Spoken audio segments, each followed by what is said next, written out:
Well, focus. Somewhere I feel it in my soul, in my soul. One time is everything we wait for. It's our time to let me take it home. And make it so that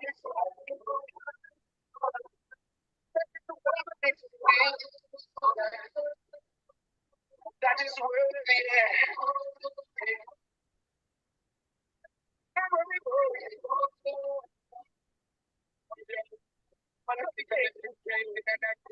Just to get the chance so we can be great things. Not on the waiting, no more debating. Today, our future creating. Here I'm stating, we want the rating. Open a pray, no deliberating. No plating, it been frustrating. So we see the better in our life we making. Because life is giving and taking. Unity and not collaborating. You see the boundaries that we breaking. When we should have been celebrating. Mountains so that I've been dreaming of. Somewhere I feel it in my soul. Good morning to you all, viewers from around the world. Thank you for joining us here on West Indies Cricket Development Academy YouTube channel again, as we brought you coverage, limited coverage, live on this channel of the three-match T20 series between the West Indies and South Africa here in Kingston, Jamaica. I am your host, Junior Codlin, head of this channel, and I have alongside me the executive chair of the Cricket Hall of Fame that based in Connecticut, United States, Michael Chambers, also Cricket Hall of Famer John Melbourne, working diligently for the Cricket Hall of Fame also is Mr. Dale Brown, and coming back with us again, Dennis Heath and Leon Francis also joining us, that they will be inducted in the Cricket Hall of Fame come October 5th, along with the Honorable Prime Minister Portia Simpson Miller in those months to come. But we met this morning to talk about and to review the three-match T20 series that the West Indies won against South Africa. West Indies created history for the very first time since international cricket was brought on. West Indies dominated and beat South Africa with the experience of Christian de Kock for the first time, 3-0 in T20 International. When I spoke to Mike Eisman, the longtime journalist and follower of South Africa cricket, and told him before the game that West Indies would create history yesterday. He said he will ask his stats man about my thing that I said. And I tell him anytime he asks the stats man and the news come back that I am right, he ought to say it and hear something that he never followed. But I've said it first, that West Indies will beat South Africa for the very first time, 3-0 in T20. And we're certainly happy that the West Indies would have done that. Gentlemen, thank you for being here this morning with me as we look to review what was a very exciting series between the West Indies and South Africa, where we see record crowds returning back to Sabina Park in Kingston, Jamaica. And also we have seen for the very first time some school students, coming back out even on a Saturday and a Sunday to support the West Indies team. Even before that, when we did a show and call for these players to be, for the youngsters to mingle with the senior team, and they heed to our call, we have seen the effect that that would have bring on our West Indies team. And we believe that that was the thing that helped to make the difference in us beating South Africa 3-0 in these games, these warm-up games just before the T20 World Cup that starts in a number of days' time. As we are here, gentlemen, would you just say hello to the fans all over the world, one after the other? Thank you. Good morning, ladies and gentlemen. Mike Chambers here from Hartford, Connecticut, enjoying this show this morning. Thanks for having me. And thanks for specifying that West Indies would win and win in a commanding way. You did make the prediction, so I'm here this morning to do the wrap-up.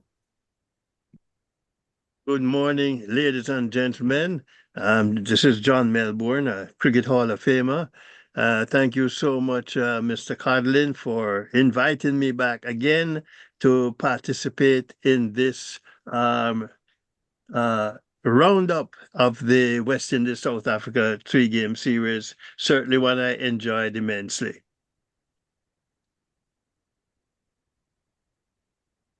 Brother Dale? Good morning, everyone. I am happy to return to this forum and join these distinguished gentlemen to review the just concluded series. Thank you for having me. Francis? Good morning, world. It is a pleasure indeed to be here with you folks this morning. I'm delighted to be invited, and I hope that I can participate to tell the world how wonderful I feel after South Africa went down to the West Indies 3-0. And we will prove that they did a great job to enhance the fortunes of the West Indies henceforth.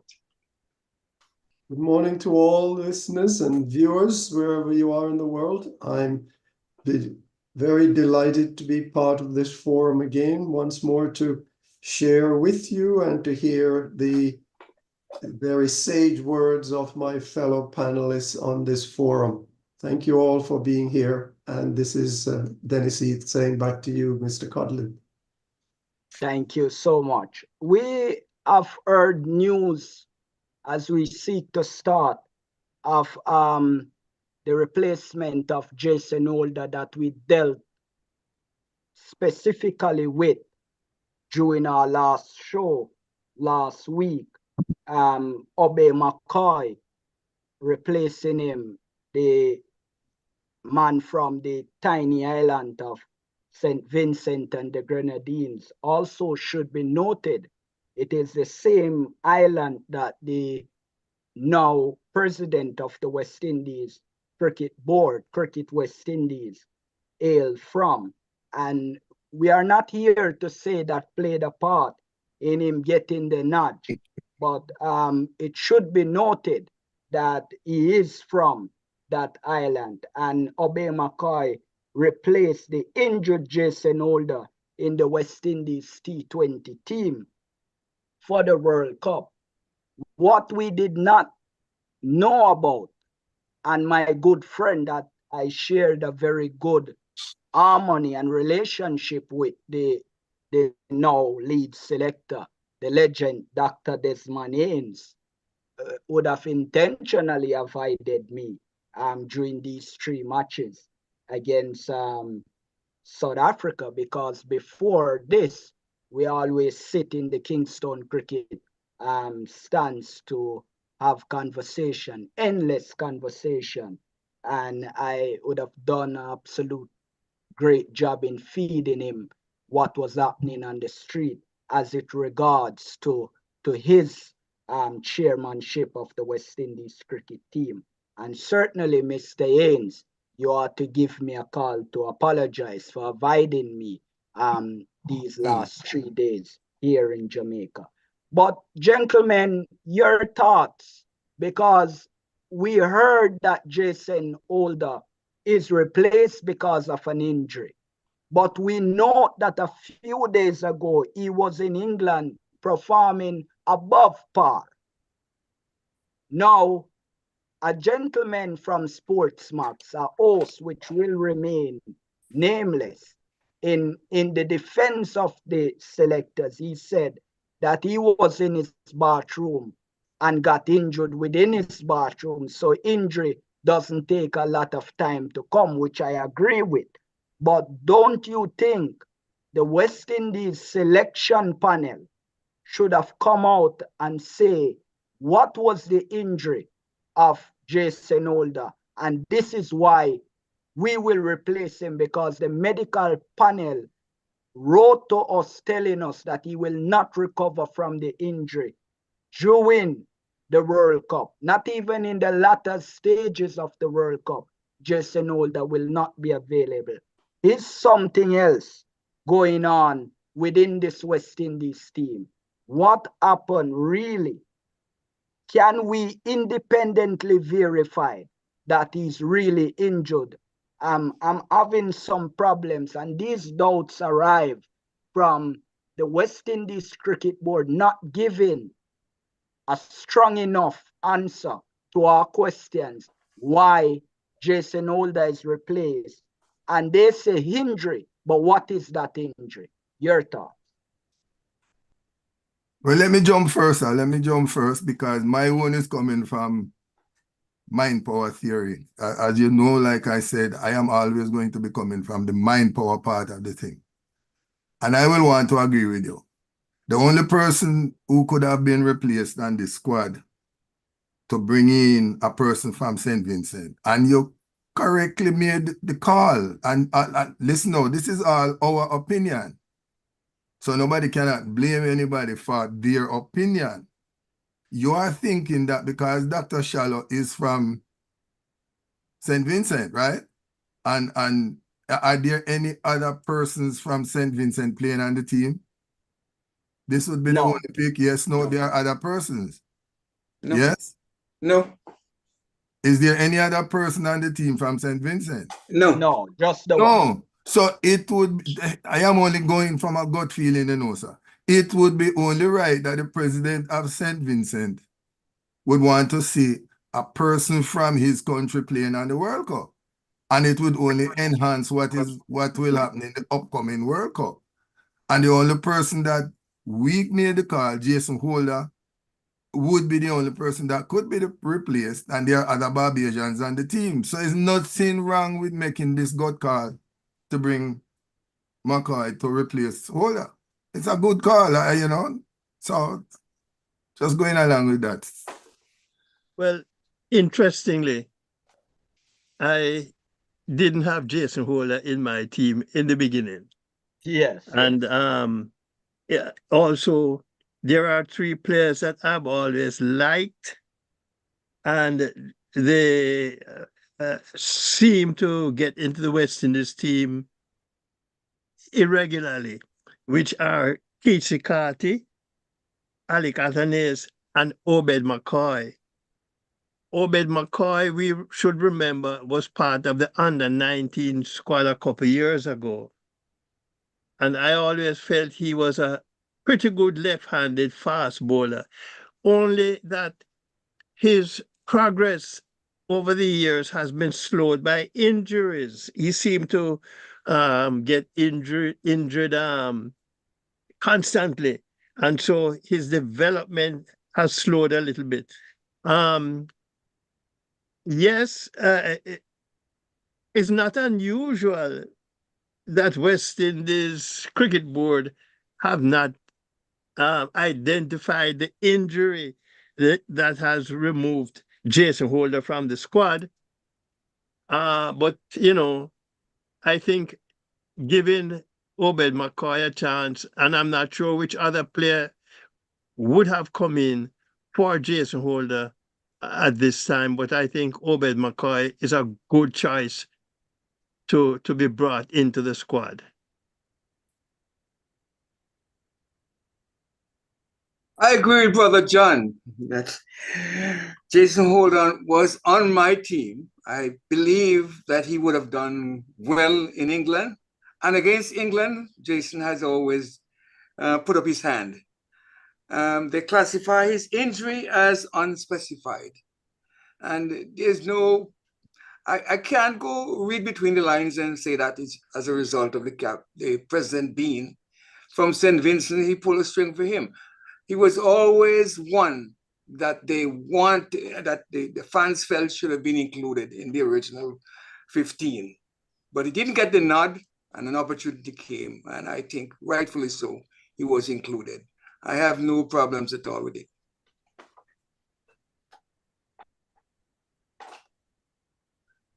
Mr. Eat? Well, to me, not specifying the injury is not really critical, neither is it important. Jason Holder being an experienced player, a player of substance, and a player who has shown what he can do in terms of West Indies cricket.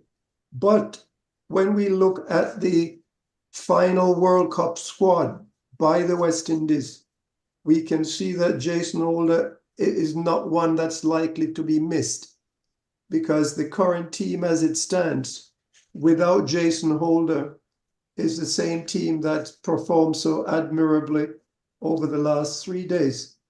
And therefore, we can go about our cricket watching and enjoyment without the benefit of Jason Holder, because look at Sunil Narine. Sunil Narine has performed admirably in the IPL.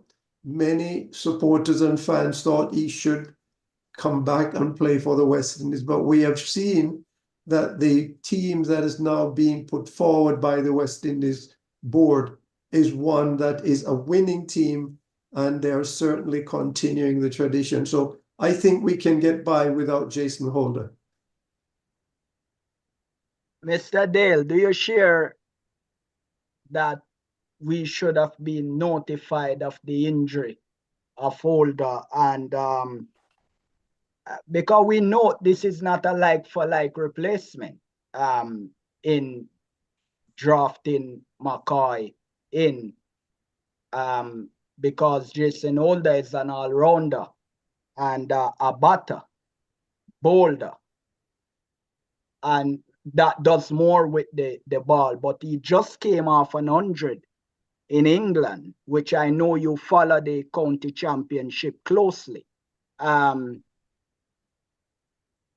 Would you pick Kyle Mayers as a like-for-like replacement, or you would go with Obey McCoy? And does the presidency play the role in him being included in this West Indies final squad?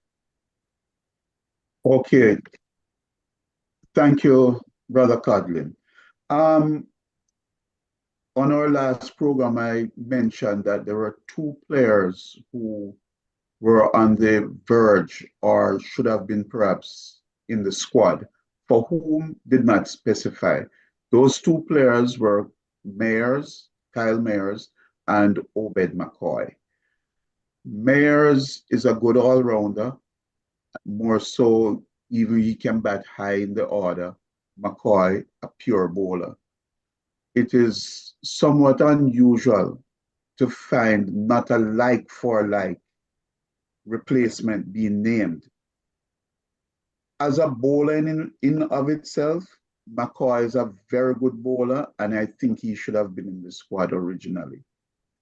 But I also believe that Mayers should have been in the squad. So, we get one out of the 2 wishes. As far as the injury is concerned, it's one of the problems, especially in the Caribbean and in cricket. When persons get injured, there must be a specific press release, because it's not a ghost injury. It's not a phantom injury. So if he broke his, his big toe, or hurt his pinky, or get a vertebrae injury, there is no reason why the public should not know the specifics of the injury. So Cricket West Indies, that's one of the things that they need to clear up and improve on, which is how they disseminate information to the public, because they owe it to us to tell us why this player has either withdrawn or has been withdrawn, because that's how they tend to get into trouble. Absolutely. And these questions arise because not for the fault of McCoy, but the president is from his island, and therefore we have to ask these questions in satisfying those that are watching our channels that pose these questions privately and sometimes publicly to us. The just to run down the squad for the West Indies, and also to note that repeatedly we have asked Dr. Haynes, the lead selector, for the reserves, and he has declined to name them, but he has heed to our calls now.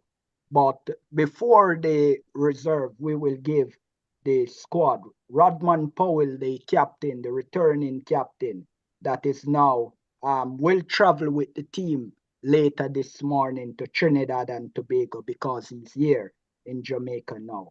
Azari Joseph, the vice captain, Johnson Charles, Ruston Chase, Sherman Meyer, surprise pick, Shea Ho, Akil Hussain, Shemar Joseph, Brandon King, Obey McCoy, Moti, Nicholas Puran, Andre Russell that won the IPL for Kolkata Knight Riders, taking an impressive 3-wicket in the final, getting and propping us ready for what he's about to do for the West Indies in these World Cup games. And Sheffield Rutherford, who we know, and when I talk to Darren Sammy, Rutherford have not played a game since February.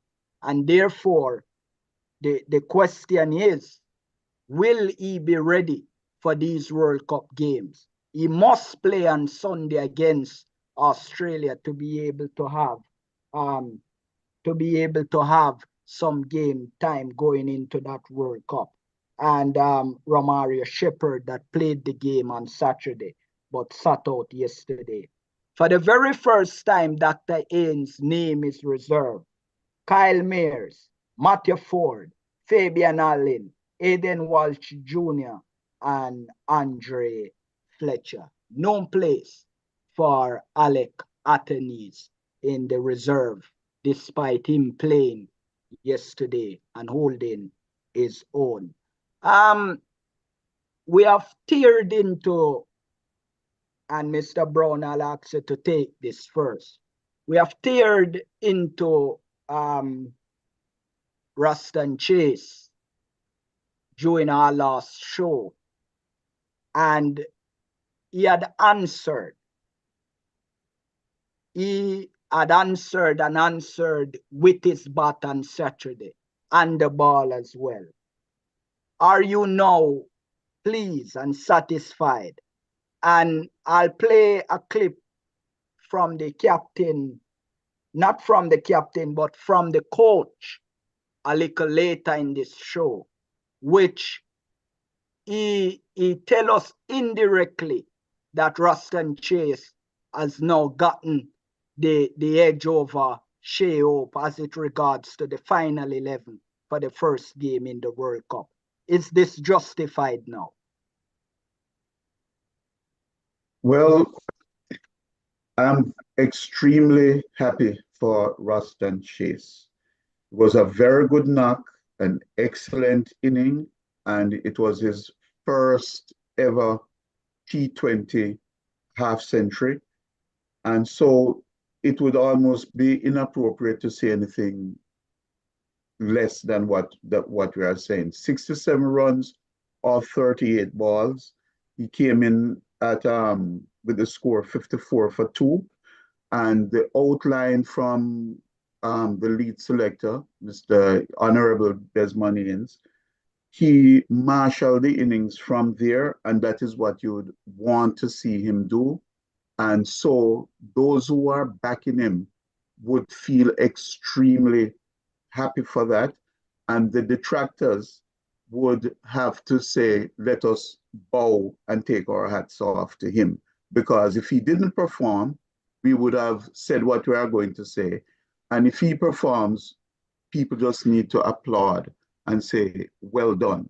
However, it was a practice match. It was against not a full strength South African team. So you take it with a, as we would say, a measure of salt.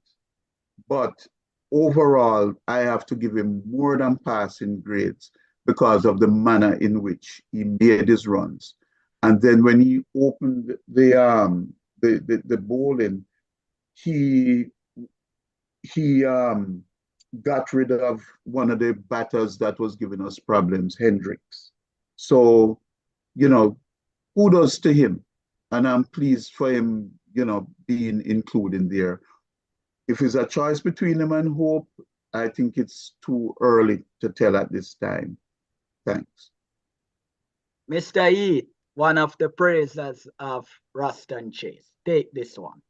Thank you, Mr. Codlin. But, you know, I'm a very strong believer, supporter, and admirer of Ruston Chase's performance over the past year or so. And as you recall, I vehemently supported and pushed forward for him to be included in this squad. So I'm not at all surprised. But in my 11, I would still have Ruston Chase and Shea Hope. I find that the 11 that's there, of the 15 put forward now that you read earlier, my 11 would exclude Shimron Meyer in place and bring in Kyle Mayers.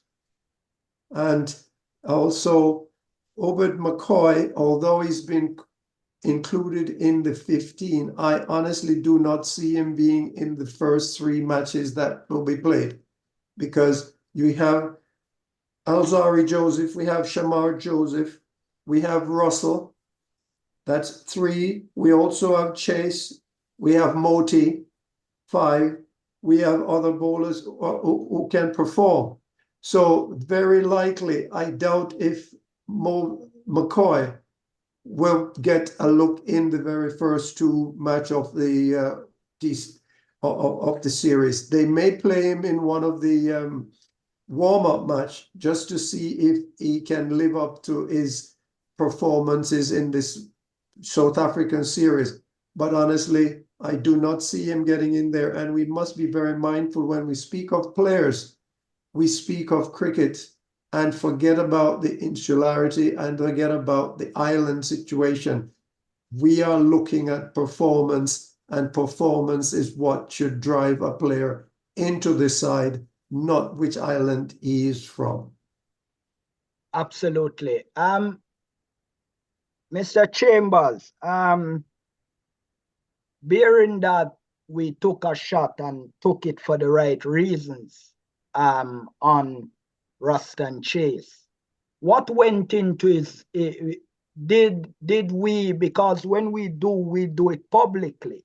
So what we had done, did it feed into him saying to himself, I have to prove these people wrong. So let me get my game, let me get myself together. Does the constructive criticism then that we leveled at him worked in his favor in being now justifying his place in this World Cup squad? And let me make a statement. Brother Heath is saying we should leave out this insularity thing. We can never get rid of this insularity because it plays a big role. My Chase is the favorite of Dr. Haynes, and McCoy is the favorite of President Shallow. Period, full stop, comma. Send this tape to Dr. Shallow, and I'm telling you, McCoy is in because of Dr. Shallow. Chase is in because of Desmond Haynes. All right, let's go forward. I am going with senior seasoned player. There is no way Jason Holder should be left out. Yes, he is under some stress because he needs some mind power training. I said that in the last tape. He needs to go through a dose of reality. But when push comes to shove, Chase will not outperform holder if they are in the same squad. And there's a problem, and we are been looking at defeat. Holder can pull us back. I don't think Dr. Chase can do it. He's not there yet. He's still maturing. So this is my say on Chase. A good guy, but still has not been seasoned campaigner. That's just me. So I would want Holder if it comes down to picking one or the other to make the team. We'll take a break and we'll come right back as we take this break. Thank you. Let's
we thank Kimberly Forbes there for that advertisement as it regards to Mind Power, knowing that the Cricket Hall of Fame is the sponsor for these shows and will continue to be the sponsor for the entire World Cup in helping us to get out these shows. So from time to time, you will be engaged with Mind Power. What is interesting though, as it regards, and I will ask Mr. Francis and John Melbourne to speak briefly on this. These three T20 international brought something to Sabina Park that we have never seen before. The embattled Prime Minister and the embattled Minister of Sports turned up at Sabina Park. The Prime Minister took a picture with one of the champions of cricket here on our island. Also did a very impressive report that we thought if was implemented by the West Indies at the time, our cricket would have been bettered. And as the viewers would look on their screen now, and you panelists of the picture with, PJ Patterson. And I don't know if you can see it. I'm not allowed to. Okay, I'm not allowed to show. But Prime Minister Andrew Holness and former Prime Minister PJ Patterson was seen together sitting in the members' box. Also was there was Babsy Grange, the Minister of Sport here in Jamaica. Just your thoughts a bit on them coming together and cricket being able to bridge the political divide here in Jamaica. Let me go first, Francis here, Leon Francis. Let me go back a little bit, if you would permit me to talk a little bit about Chase. I always is of the opinion that Chase was a super player. However, he has always underperformed. I believe that come to partly due to his fitness. And now that he was spoken to by the selector, Sammy, he has a role to play. And he has put up his hand. I remember when he started with a century and a 5-wicket haul, I think it's against England. 8 wickets, I thought he did. And that, to me, shows that the guy had class. He was underperforming for years, but now he has a role to play in West Indies cricket, and he knows his part he has to play. And I think he would be a great asset for West Indies in the series to come, and the World Cup as well. Now, as far as Jamaica cricket is concerned, when I was a young man, it was my pleasure to come to Sabina Park and watch cricket at Sabina Park. And the World Cup, West Indies, I think, played against Pakistan, and we had a wonderful time there. I often wonder, why is it that Jamaica cricket has fallen apart so badly? But it seems as if the interest wasn't there. But now that the administration has changed, we have seen a new spirit in the cricket in Jamaica. The people are coming out. I heard the shout in the stands like what we used to hear in the past. Yes. It's just an awesome feeling. And I think when the crowds are coming back, politicians need votes, and they're going to they're going to play their part. I don't know if it's about time that they give Lawrence Shaw his due. Take that rope from off his head and give him what is due to him as well. And I believe cricket in the West Indies and Jamaica in particular will be back right at the top. John Melbourne. Thank you so much again, Junior. But just back up. Can I just back up quickly a couple of things? Dennis had mentioned earlier about Sunil Narayan not in the team, and he has been playing well in the IPL. But I think Sunil Narayan had declined the invitation to be part of this World Cup squad. In terms of the Shea Hope versus Ruston Chase issue, Shea Hope is in the 11, starting 11. Shea Hope is the best batsman, as far as I'm concerned, in the Caribbean. He's going to be in that 11. I also think Ruston Chase will be in the 11 because I think Ruston Chase is being looked at the Marlon Samuels stabilizer in the 11. And so I think Ruston Chase, and I am also I am not a disciple of anyone, but I think Ruston Chase will be in that 11. It was good to see our political leaders showing up at Sabina Park for this 3-game series against South Africa. And as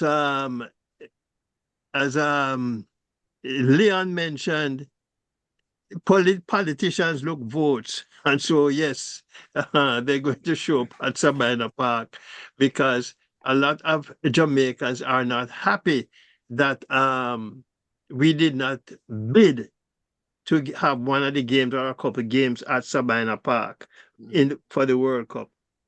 It was also good to see our former president at Sabina Park, Dave Cameron. Exactly. Yes, Mhm. absolutely. And so let's not forget that Dave was also there because Dave is a cricket man. Dave has come up through the ranks in cricket from player to water boy to carry the towel to scorer to everything. So he is cricket through and through. But it was good to see I guess it's the cricket board, the Jamaica Cricket Board, playing their role in having youngsters showing up at Sabina Park to watch the games, and hopefully there was some kind of mingling with the youngsters, with our players. at some point during the game, previous to the game or after the game. Just like in baseball here in the United States, where the players before the game might be walking around and having conversations with fans.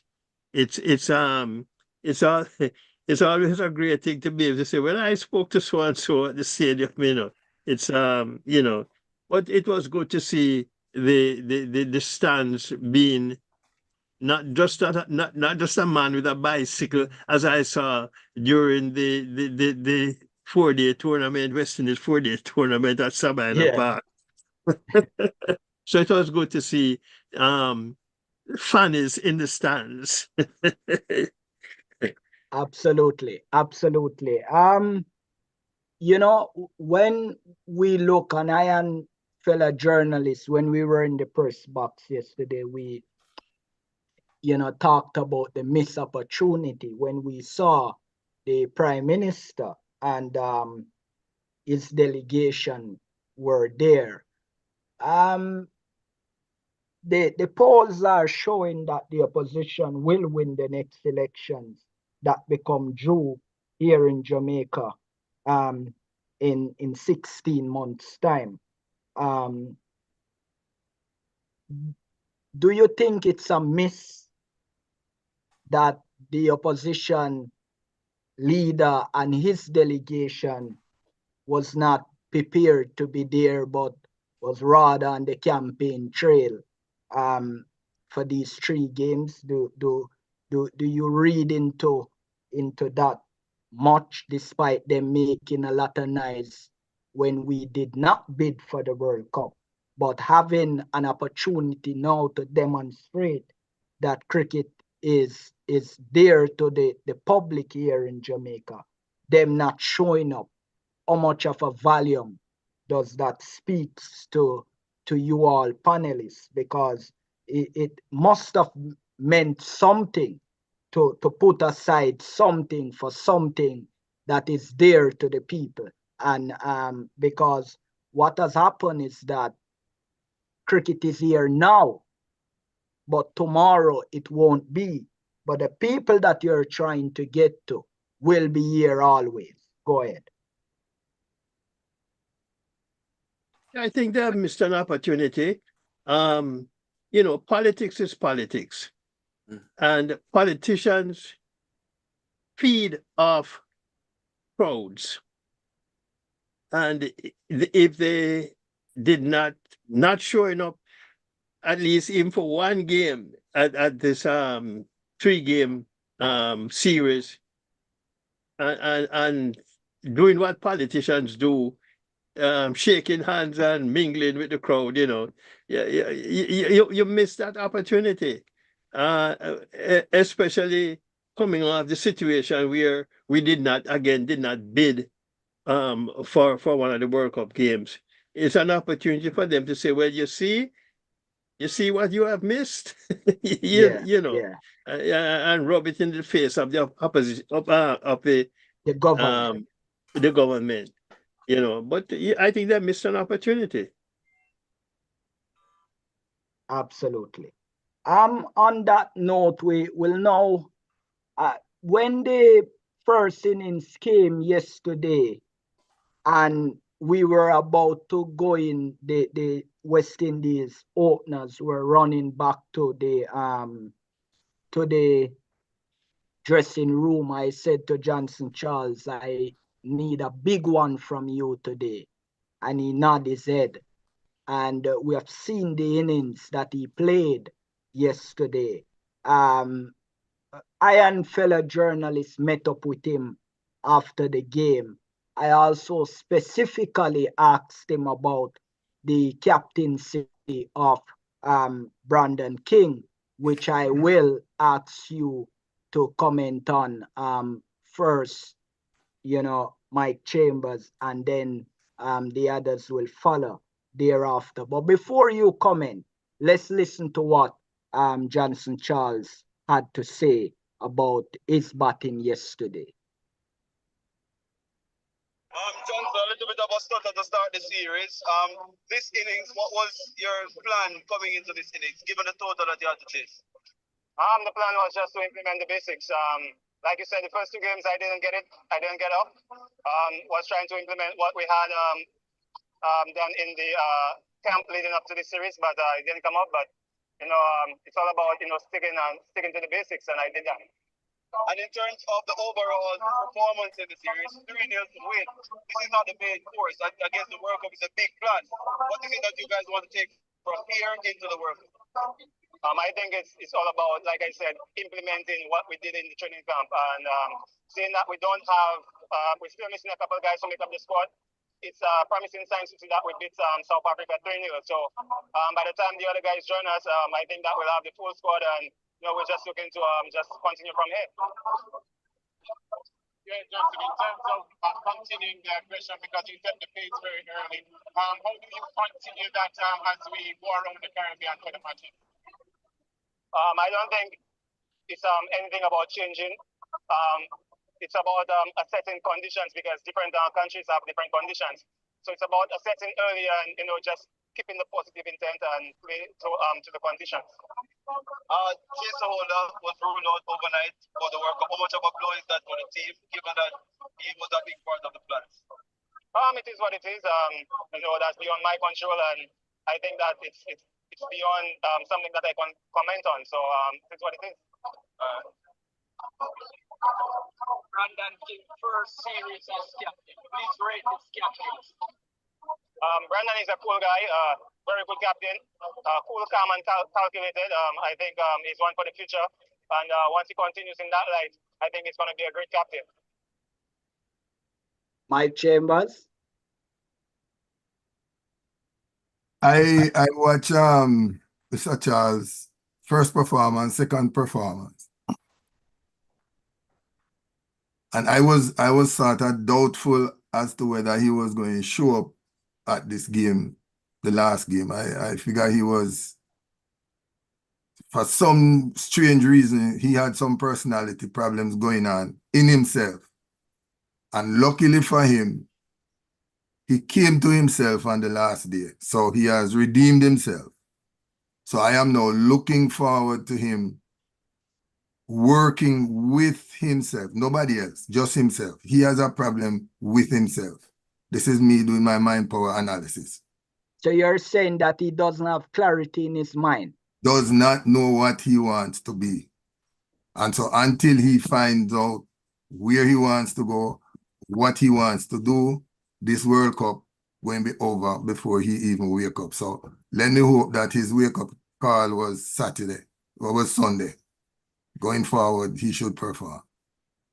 Absolutely. And I did ask him about the captaincy of Brandon King, and he said that King is one for the future. I think that's a vote of confidence in the leadership of Brandon King, being that King is the second in command, really, of this West Indies team, despite him being overlooked for the vice captaincy going into the World Cup. But Mr. Brown, what do you think factor into Johnson Charles being very, tamed during the game on Thursday and also on Saturday? Okay, Johnson Charles is one of our most experienced players in this format. He has been around since, I believe, like 2012. Yes. So that's 12 years now, and he's in his middle 30s, and he has always been there. One of his main problems is inconsistency. He will give you just enough where you can't drop him. Because, for example, with this inning here now, he's there for the next 3 games easily. And let us not forget that there's one more warm-up game, one more dress rehearsal coming up on Thursday. And this Sunday. game on the 30th. Isn't there? No, it's Sunday, 7 p.m. in Trinidad. Oh, okay. So they have one more practice game before we start off the campaign. So at that point, we'll see exactly who is batting where and when they'll be batting. He mentioned one thing about implementing the plan, which indicates, I would imagine, the power play, the first power play there, Yeah. so you need people to take risks, and he's a risk taker. So he would not be as consistent as, say, someone batting at number 3 or number 4, because you need them to steady the inning. With him or with Brandon King, you need them to be extremely explosive. Of course, he's going to come off, hopefully, more often than not. And that's where, at this stage of his career, with his experience, he needs to show that level of experience that he can be consistent. Because when you get a good start, the rest of the innings follows. In terms of him speaking about Holder, it's to be noted that he made sure he didn't say anything one way or another. Definitely. Yeah. He stood on the fence very well there. And Brandon King, if we're talking about anything, remember, Sabina Park is Brandon King's home ground. It's his home country, it's his home ground. He's in front of his people, and he got rewarded by being the captain. He's Jamaica's captain too. And he did well. What can you say? They won the series 3-0, and he did the basics very, very well. So, yes. you know, Johnson Charles, as I say, it doesn't matter. He's going to be in the starting 11. Will he be consistent? Can he sustain this form? Left to be seen. Brandon King is the first captain of the West Indies team to have ever achieved a 3-0 whopping of our brothers there in Africa. And that's a remarkable achievement from him. Mr. Heath, Johnson Charles, 2012, 2014, and now 2024. And what should be noted is that Johnson Charles had a stand in St. Lucia named after him. What also should be noted that he's a very, very close ally of the now coach of the West Indies team. We have to make these things be known to the public. Him coming back into the team, we have noted his very inconsistent performance against Nepal. In Nepal, he got some runs, but was largely inconsistent over there. And it goes back to what Mr. Brown was saying, that he would give you performances now and then fall off later on. But in a very important World Cup, and for the West Indies to win this World Cup, don't you think that Johnson Charles must be as consistent as possible? And I want you also to touch on him absolutely playing his last set of internationals for the West Indies in this World Cup, because after this, it must be noted that nothing, not even the coach that some believe is played a part in him being in the team now, can help him to stay in that West Indies team. Go ahead. Thanks. I have to give kudos to Brother Dale, because he put his finger on the button when he spoke of the inconsistency of Johnson Charles. And in the last 2 or 3 years when he's been selected for the West Indies, we have seen that he blows hot and cold in matches. However, what is important is that if the West Indies have a strong team, and they perform as a team, invariably we tend to overlook the inconsistency of one or other player, simply because other players step up during the times when it is necessary for West Indies to produce. So if Charles, he has shown with his explosiveness from time to time that he can turn a match.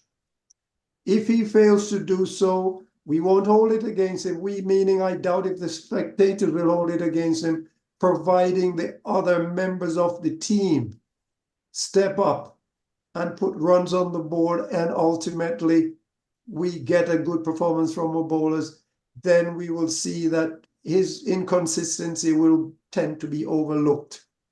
As far as the captaincy of King is concerned, I don't think that what we have seen is that over the years, when the West Indies have a cadre of quality players who fits in with the requirements, you can see that the captaincy is usually a whole lot easier, because you know you have quality. If I don't rely on John, I can rely on Hope, I can rely on Mayers. So it makes it a lot easier for the captaincy, and I think that Brandon King was given a good squad for this particular time.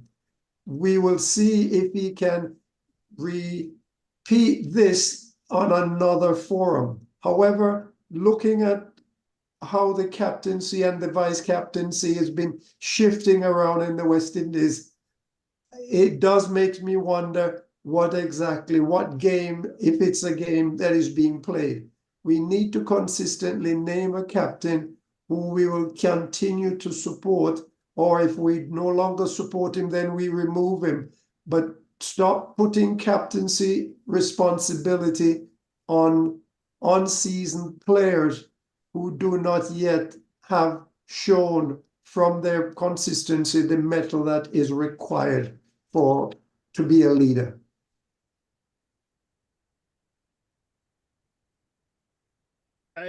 Can I pick up on there, Junior? I think in this case, though, Dennis, remember that Robman Powell was playing IPL cricket. And so he was not available for the series. So a captain had to be named. And Brandon King has been the last couple of years, I think, captain of the Jamaica teams. And so he has had some experience as a captain. But looking at this squad for this World Cup, I think in our first broadcast, I said, I believe Johnson Charles would be opening for the West Indies in the World Cup. But then you look at the squad. Johnson Charles and Brandon King opened in against South Africa. Will West Indies management stay with that opening pair? Or will they use Shea Hope to open with Brandon King?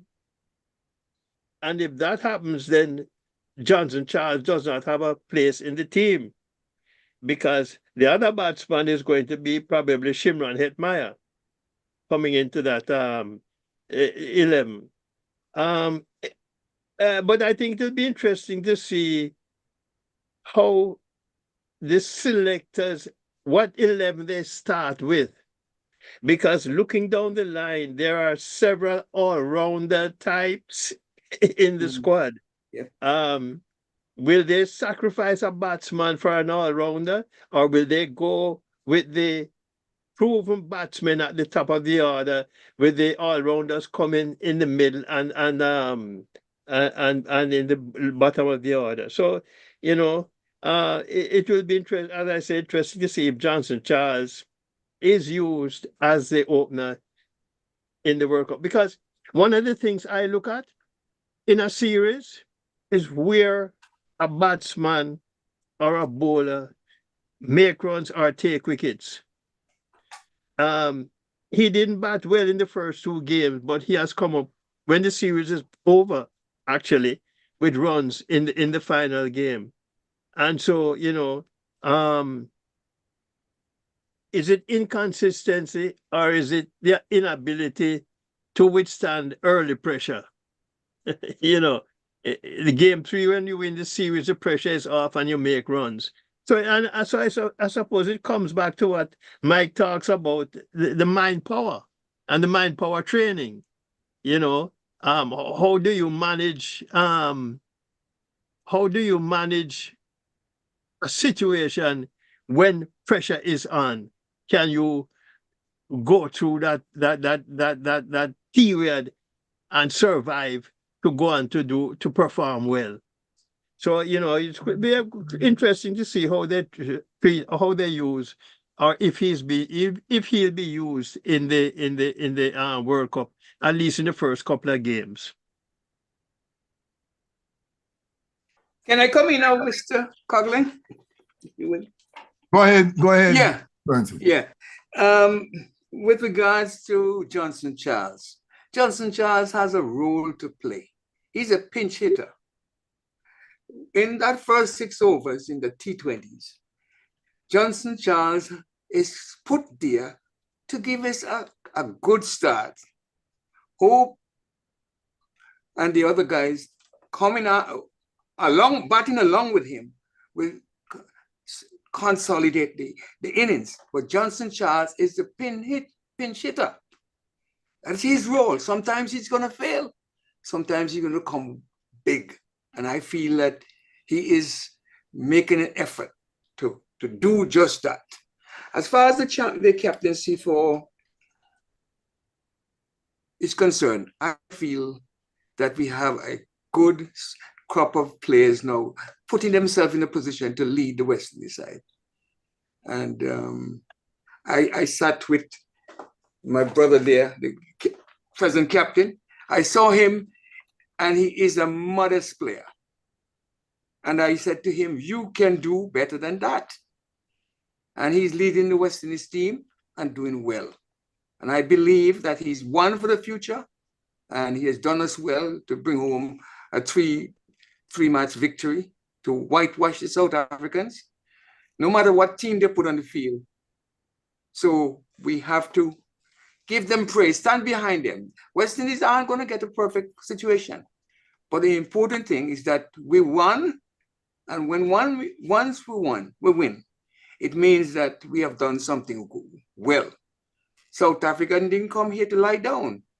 They came here to beat West Indies.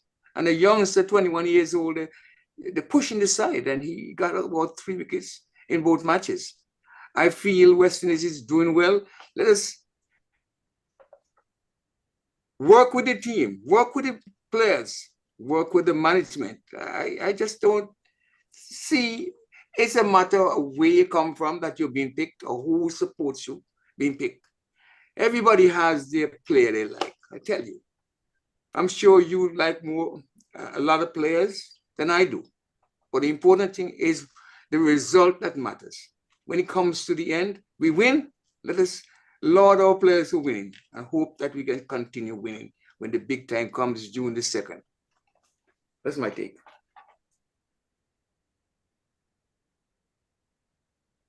And any answers, Mr. Brown, to what Mr. Francis just said? Well, we know the role and that Johnson Charles would be picked to play. We're aware of it. And we know he cannot come off all the time, but with a good and proper mindset, we expect him to be consistent in what he's selected to do. And we know of his explosive hitting. However, the less consistent he is the more pressure that goes on the other batsmen. And I think that is a cause for concern, but I do believe that he will be in that starting 11 and he will get the chance. And it's, the first 2 games are very there are games that West Indies should dominate. And on Thursday, because we have one more warm-up game to go, and that's against Australia, I believe. That will be on Thursday because Sunday is the actual World Cup start for us. But the next game, the warm-up game, will tell us all we need to know where the selectors, who they are slotting in various different positions. Because after number 3 and number 4, it will be just a series of power hitters coming from 5 right down. So that's what I would say, Mr. Chambers. All right, so let me, because I alluded to this when we first started back in last Thursday.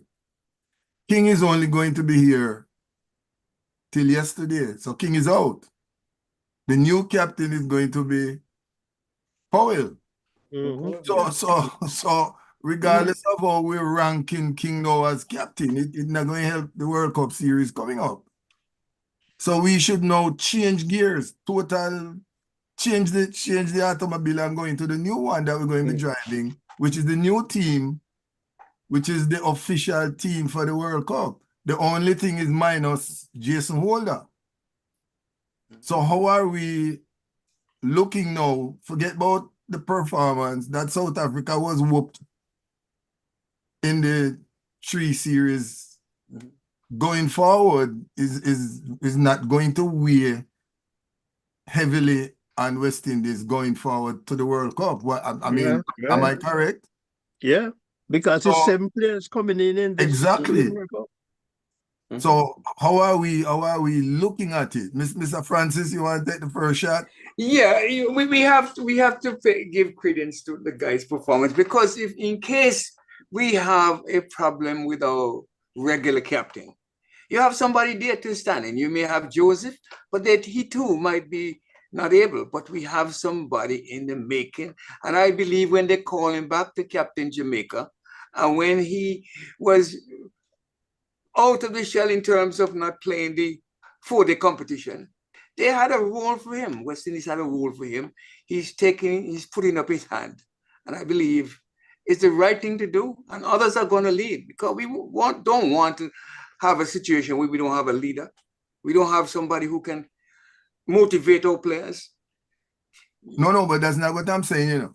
Okay. I'm saying going forward now, World Cup starts couple days time. We have the squad. Yes. So us talking about Brandon King now, we should be saying, okay, where am I looking at? We have the 12 and we have 4 substitutes, you know. Yes. So we have the squad all labeled. So now, how are you feeling now that we were driving a Chevy, now we're going to move to a BMW? How are we? I think it's going to be a collective leadership in terms of Powell coming back. He can demand some help from, can ask King something too. He can ask Joseph something too. They all can come together and make a unified team to lead us to the victory. And Sammy wants them to unite. They have a part to play. He has a part to play. He may not be the leader. That's not what we're saying, Mr. Francis. I want you to give me a judgment on the team now. Forget about King. Are we prepared now to say this is a winning squad? We're trying to choose some. Oh, yes. Oh, yes. Yeah, that's what I'm asking for. Yes, we have a winning combination, but whether or not they will take it home is for me to see how they perform, because they're in a group that they can fall, they can go down to Afghanistan, they can fall. But the important thing is now for Powell comes back, take over the leadership, and all the big guns, as it were, they come into the network and they have a force to be reckoned with. What do you think, Brother John? You know, I think the cog in this World Cup is the coach, Darren Sammy. Darren Sammy said a few weeks ago that he has the team to win this World Cup. Darren Sammy knows how to win these kind of tournaments. And I think his experience as a former captain and player is going to go a long way into how this team performs. And as I mentioned earlier with Mike, there are 7 players coming into this squad now. Forget about what Brandon King did with this squad against South Africa. It's a brand new ball game now, practically a brand new team, because the 7 players that are coming in will maybe 1 or 2 might not make the starting lineup, but I expect them to be in the starting lineup. So we're looking at maybe 4 or 5 other players. And I think between Darren Sammy and Robman Powell as the captain now have had some experience working together. And I think this is what will obtain during this World Cup, that they can knock heads together and come up with a plan to win games. And it's game to game. And I think this team, we have a good squad that can win this World Cup. Yep. Brother It's Dennis, just a what you matter say? of the combinations. Well, I echo Mr. Melba's comment, because I too did hear the white ball captain Darren Sammy make a promise that West Indies, his aim is for West Indies to continue their aggressive style of play. And clearly we've seen this in this past 3 performances from the team that's been out there in the warm-up match against South Africa. The aggression is still there. And if they can continue to use with that aggression a little bit of, as Mr. Chamber would say, mind power, mindset, head thinking, then it is quite clear that they can go forward and do very well. Shimron Meyer is one player who I think definitely, well, needs to reevaluate his approach, because he has the ability, but too often he relies on over aggressiveness and ends up falling short. Now, my main question right now is to ask whether the final warm-up match on the 27th, will see those returning players from the IPL being part of that warm-up, or whether or not West Indies will go full blast, leave those guys on the fence until the first match. This is what's concerning me right now. I'm not sure what my fellow panelists think.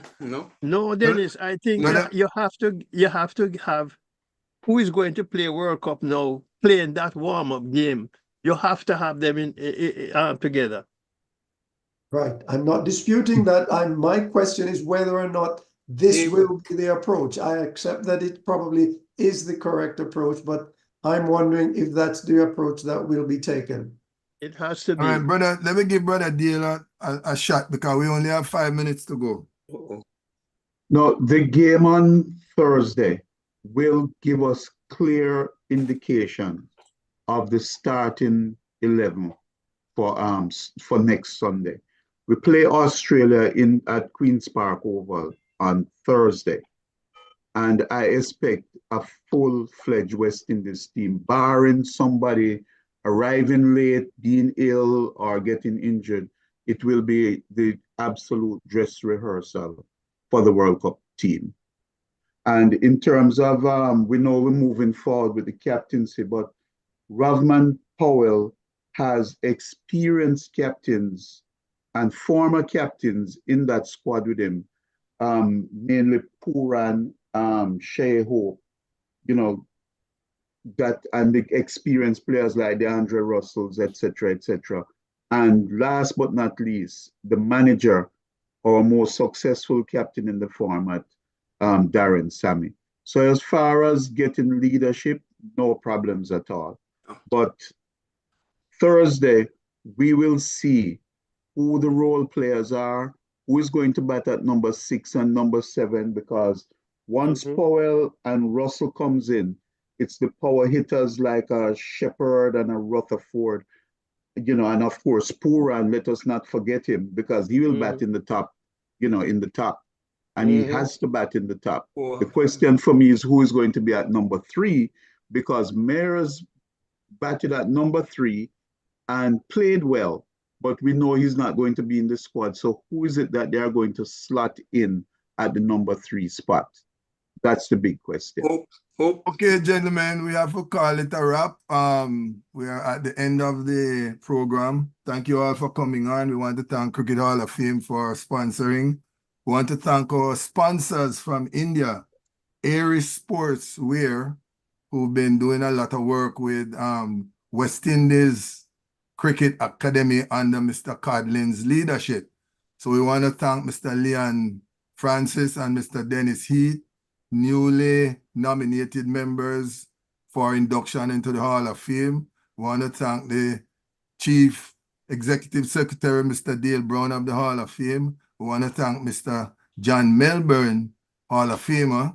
And we want to thank Mr. Codlin, who, gentlemen and ladies, he lost his power in Jamaica, so he wasn't able to complete the show. So yours truly is filling in. Mike Chambers from the Cricket Hall of Fame has taken over the helm.